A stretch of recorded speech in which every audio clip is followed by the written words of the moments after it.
మోపిదేవి మస్తాన్ రావు బాటలోనే మరికొందరు వైసీపీ ఎంపీలున్నట్టు తెలుస్తోంది. ఢిల్లీలోనే మరో వైసీపీ రాజ్యసభ ఎంపీ గొల్లా బాబురావు ఉన్నారు. ఇప్పుడే ఏమీ చెప్పలేమంటూ కీలక వ్యాఖ్యలు చేశారు గొల్లా బాబురావు. దానికి సంబంధించిన బ్రేకింగ్ న్యూస్ చూస్తున్నాం. సరైన సమయంలో సరైన నిర్ణయం తీసుకుంటారని చెప్పారు ఎంపీలు. సో ఇప్పటికే ఏం చెప్పలేదు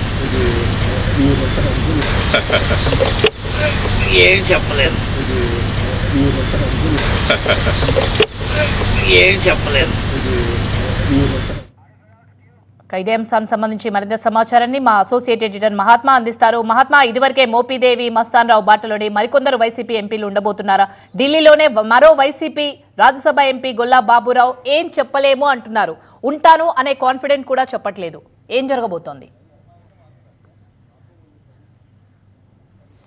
ఎగ్జాక్ట్లీ ఇప్పటికే మోపిదేవి వెంకటరమణ బీద మస్తాన్ రావు ఇద్దరు రాజీనామాలు చేశారు తమ రాజ్యసభ సభ్యత్వాలకు. అలాగే పార్టీకి కూడా రాజీనామాలు చేశారు. ఇద్దరు తెలుగుదేశం పార్టీలో చేరతామని ప్రకటించిన విషయం మనకు తెలిసిందే.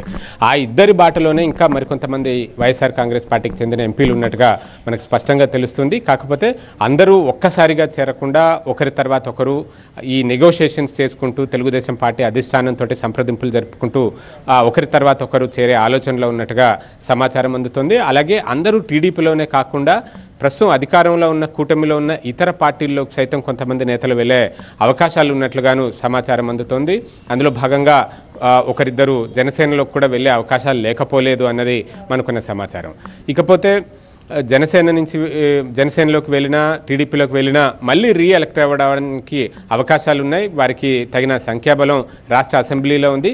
కాకపోతే బీజేపీలోనూ కొంతమంది నేతలు చేరాలని చెప్పి చూస్తున్నారు. అయితే బీజేపీలో చేరితే మళ్ళీ రీఎలెక్ట్ అవ్వడానికి అక్కడ కూటమి ప్రభుత్వం సహకరించాల్సి ఉంటుంది. ఆ దిశగా కూటమి మధ్య ఏకాభిప్రాయం ఉంటే గనక ఆ రకంగానూ రాజీనామా చేసి మళ్ళీ బీజేపీ తరపు నుంచి ఆంధ్రప్రదేశ్ నుంచే రీఎలెక్ట్ చేసే అవకాశం ఉంది. లేదు అనుకుంటే ఒకవేళ 2/3 ఇక మిగిలిన వారిలో 2/3 సంఖ్యలో ఒకేసారి వచ్చి చేరితే కనుక పార్లమెంటరీ పార్టీని విలీనం చేసే అవకాశం కూడా ఉంటుంది. ఈ దశగానే మొత్తం ప్రస్తుతం నెగోషియేషన్స్ అన్నీ జరుగుతున్నాయి. ఒక రకమైన ఆపరేషన్ జరుగుతుంది. వైఎస్ఆర్ కాంగ్రెస్ పార్టీకి చెందిన ఎంపీలందరినీ కూడా కూటమిలోకి తీసుకునే ఒక ఆపరేషన్ జరుగుతుంది అన్నదే దీన్ని బట్టి చూస్తుంటే అర్థమవుతుంది. ఈరోజు ఎప్పుడైతే ఇద్దరు ఎంపీలు రాజీనామా చేశారో అదే రోజు గొల్ల బాబురావు సైతం ఢిల్లీలోనే ప్రత్యక్షమయ్యారు. కాకపోతే ఆయన అడిగితే తను ఒక వ్యక్తిగతమైన పని మీద వచ్చాను, తన కూతురికి సంబంధించిన అడ్మిషన్స్ ఇతర వ్యవహారాలు ఏవో చూసుకోవడానికి వచ్చాను అని చెప్తున్నారు.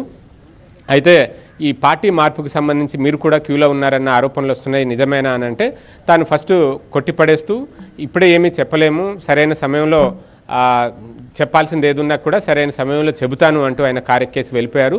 అయితే కొంత వాయిస్ రికార్డ్ అయింది, కొంత వాయిస్ అప్పటికి ఇంకా కెమెరా ఆన్ కాకపోవడం వల్ల రికార్డ్ కాలేదు. కానీ ఆయన చెప్పిన మాటల అంతరార్థం చూస్తుంటే కనుక ఆయన సైతం ఆలోచనలో ఉన్నారు, పార్టీ మారే ఆలోచనలో ఉన్నారు అన్న సంకేతాలు ఇచ్చే రకంగానే ఉన్నది.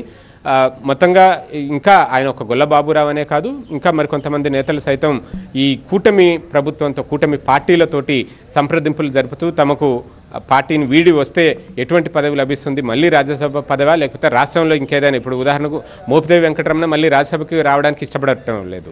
ఆయన వైఎస్ఆర్ కాంగ్రెస్ పార్టీలోనే రాజ్యసభకు పంపినప్పుడు అయిష్టంగా అంగీకరించి ఇక్కడికి రావాల్సి వచ్చింది. కానీ ఇప్పుడు రాజీనామా చేసిన తర్వాత ఏర్పడ్డ ఖాళీ ఆయన పదవి ఇంకొక 22 నెలల పాటు ఉంది.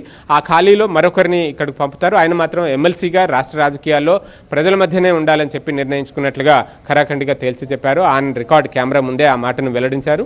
సో ఈ పరిస్థితుల్లో ఇప్పుడు ఈ ఇతర ఎంపీలు కూడా తమకు ఎక్కడ ఆసక్తి ఉంది, ఎటువంటి పదవులు కోరుకుంటున్నారు, ఇలాంటి నెగోషియేషన్స్ జరుగుతున్న దశలోనే ప్రస్తుతం ఉన్నదని చెప్పి తెలుస్తుంది. ఈ ఇద్దరిదైతే ఆల్రెడీ క్లియర్ అయిపోయింది. ఇంకా మిగతా ఎంపీలు వరుస క్రమంలో వారు నెగోషియేషన్స్ చేసుకుని ఒకరి తర్వాత ఒకరుగా ఒక టైం సరైన సమయంలో ఈ నిర్ణయాలు తీసుకుని రాజీనామాలు చేసి ఇటు కూటమిలో ఉన్న పార్టీలోకి చేరే అవకాశం కనిపిస్తోంది. Right, thank you Mahatma.